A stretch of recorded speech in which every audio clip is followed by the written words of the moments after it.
405 թվականին Մեսրոպ Մաշտոցը ստեղծեց հայոց գրերը, որոնցով մինչև օրս կարդում ու գրում ենք։ Մինչև հայ գրերի գյուտը հայերն ստեղծել են հարուստ ու ճոխ բանահյուսություն, բայց արքունի գրագրության մեջ օգտագործել են հունարենը, արամեերենը և պարսկերենը։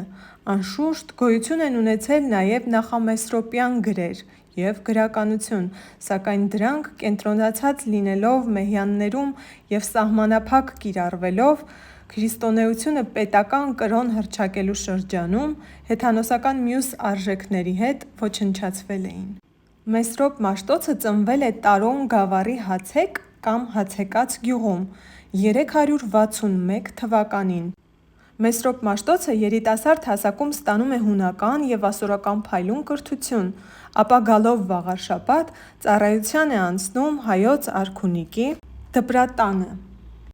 Նախկին զինվորը դառնում է իր ժամանակի ամենաուսյալ մարդկանցից մեկը, ինքնակրթությամբ հարստացնելով իր գիտելիքները։ Նա հոգևորական է ձեռնադրվում և իր աշակերտների հետ գնում քարոզելու Գողթն գավառում։ Այս գավառը գտնվում էր Նախճավան գավառի հարևանությամբ։ Շուտով Մաշտոցը համոզվում է, որ չնայած շուրջ 80-ամյա պաշտոնական կրոն լինելուն, քրիստոնեությունն անհասկանալի էր ժողովրդական զանգվածներին, որոնց շրջանում շարունակվում էր ուժեղ դիրքեր պահպանել հեթանոսությունը։ Բանավոր խոսքը բավարար չէր, անհրաժեշտ էր հայերեն թարգմանել Աստվածաշունչը և քրիստոնեական գրականությունը, դրանով իսկ քրիստոնեությունը հասու դարձնելու համար ամբողջ ժողովրդին։ Իսկ դա հնարավոր էր միայն հայոց գրերի ստեղծման դեպքում։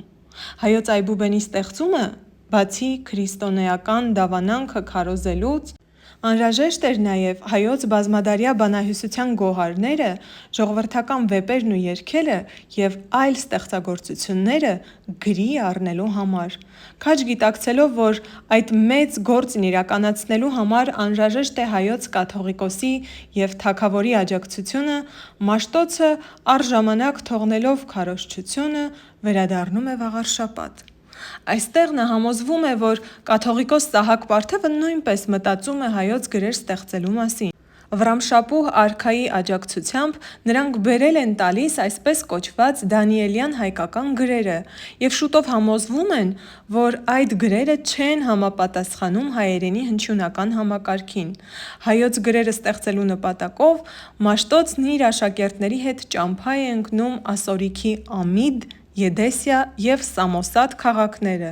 ուսումնասիրում օտարալեզու մատյանները, խորհրդակցում ասորի և հույն գիտունների հետ և 405 թվականին ստեղծում հայոց գրերը։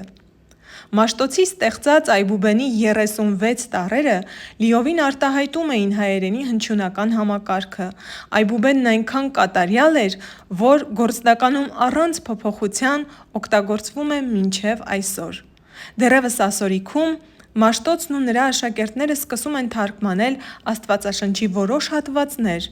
ապա վերադառնում են հայրենիք։ Վաղարշաբաթում Մեսրոպ Մաշտոցին և նրա աշակերտներին ցույց տվեցին փայլուն ընդունելություն։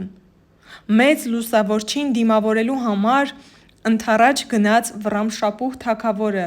հայոց ավագանու և ժողովրդի բազմության ուղեկցությամբ։ Հանդիպումը տեղի ունեցավ Ռահ Երասխ գետի ափին։ Մանուկներին սկսեցին ուսուցանել նորաստեղծ այբուբենով, և եթե մինչև հայոց գրերի ուսուցումը Հայաստանում գլխավորաբար հունարեն և ասորերեն լեզուներով էին ուսուցանում, ապա Մեսրոպ Մաշտոցը և Սահակ Պարթևը հիմք դրեցին հայոց ազգային դպրոցին։ Դպրոցներ բացվեցին նաև Բյուզանդիայի իշխանության տակ գտնվող հայկական երկրամասերում։ Հայոց առաջին դպրոցներից մեկը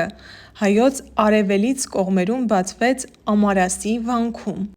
Իր երկարատև ու բեղուն գործունեությունից հետո Մաշտոցը մահացավ 440 թվականին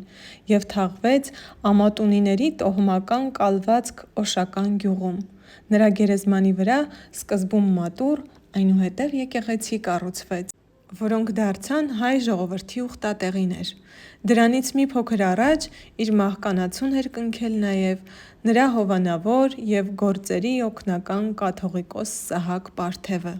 Հայոց եկեղեցին արժանիորեն գնահատելով Մեսրոպ Մաշտոցին և Սահակ Պարթևին իրենց մեծագործությունների համար դասեց իր սրբերի շարքը։ Մեսրոպ Մաշտոցի ստեղծած հայոց գրերի կիրառումից հետո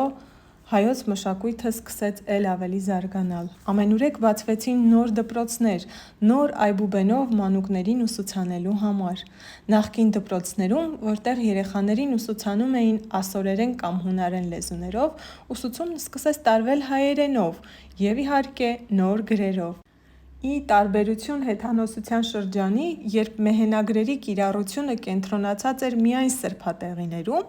քրիստոնեությունը ժողովրդական լայն զանգվածներին մատչելի դարձրեց կրթությունը։ Մաշտոցը շրջում էր գավառներում ու դպրոցներ բացում, Սահակ Պարթև կաթողիկոսը մնում էր Վաղարշաբաթի արքունիքում՝ նախարարներին ուսուցանելու հայոց գրերը։ Մեսրոպ Մաշտոցը դպրոցներ բացեց ոչ միայն Արևելյան Հայաստանում, այլև բյուզանդական տիրապետության տակ գտնվող Արևմտյան Հայաստանում։ Մաշտոցի հիմնած դպրոցները կրթեցին մեծ թվով մանուկների, առաջ բերելով մշակութային հզոր շարժում։ Հայոց գրերի ստեղծումը բնականաբար քրիստոնեությունը